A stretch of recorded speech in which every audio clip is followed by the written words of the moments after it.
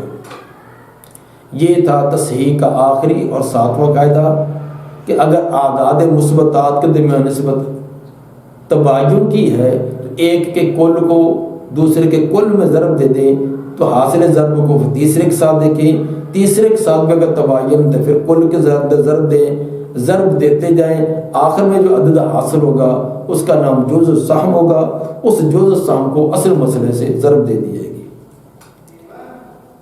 تصحیح کے ہمارے تمام 7 اصول، جیسے الجبرے کے 7 مساوات ہوتی ہے اسی طرح یہ 7 اصول تھے، تو یہ کوئی مشکل نہیں ہے، الجبرے کی مساوات سے یہ زیادہ مشکل نہیں ہے، تو صرف ایک معمولی سی توجہ کی کوشش ہے۔ تو میں 7 کے 7 اصول دوبارہ مختصر انداز میں خلاصے کے طور پر ان کو دہراتا ہوں کہ سب سے پہلے قاعدہ نمبر 1، قاعدہ نمبر 1 کے اندر کسر واقع نہیں ہوتی، خود بخود وہ پورے کے پورے عدد تقسیم ہو جاتی ہے۔ قاعدہ نمبر 2، اس کے اندر کسی ایک طائفہ میں کسر واقع ہوتی ہے اور ان کے رؤوس اور سہام کے اندر نسبت توافق ہوتی ہے، تو رؤوس کا افراد کا جو وفق ہوتا ہے اس کو اصل مسئلے سے ضرب دینے سے تصحیح آ جاتی ہے۔ قاعدہ نمبر 3، کسی ایک طائفہ میں کسر واقع ہوتی ہے اور ان کے رؤوس اور سہام، ان کے افراد اور ان کے حصص میں نسبت ان کے اندر دیکھی جائے تو وہ تباین کی ہوتی ہے، تو تباین کی صورت میں رؤوس کے کل عدد کو اصل مسئلے سے ضرب دینے سے تصحیح ہو جاتی ہے۔ قاعدہ نمبر 4 اور 5، 6 اور 7، ان چاروں قاعدوں کے اندر نسبت کے ان کی تصحیح کے لیے ان کے اعداد مثبتات نکالے جاتے ہیں۔ اعداد مثبتات سے مطلب یہ ہوتا ہے کہ ان کے رؤوس اور سہام کے اندر نسبت دیکھو، اگر توافق کی ہے تو وفق نکال لو، وہ وفق جو عدد مثبت ہوگا، اگر تباین ہے تو کل عدد وہ عدد مثبت ہوگا، تو ہر ایک کا عدد مثبت ہوگا۔ اگر تمام کے نکالے جائیں گے تو ان کو اعداد مثبتات کہہ دیں گے۔ ان اعداد مثبتات کے اندر 4 نسبتیں ہوں گی، یا تماثل کی، یا تداخل کی، یا توافق کی، یا تباین کی، اور ہر ایک کا ایک کا قاعدہ ہے۔ اگر ان کے درمیان اعداد مثبتات کے درمیان نسبت تماثل کی ہے تو قاعدہ نمبر 4 جاری ہوگا، یعنی ان میں سے کسی ایک عدد کو اصل مسئلے سے ضرب دے دیں تو تصحیح ہو جائے گی۔ اگر اول ہے تو اول میں بھی ضرب دے دیں۔ اگر ان کے اندر نسبت تداخل کی ہے تو جو بڑا عدد ہے اس کو اصل مسئلہ سے ضرب دے دیں تو تصحیح ہو جائے گی۔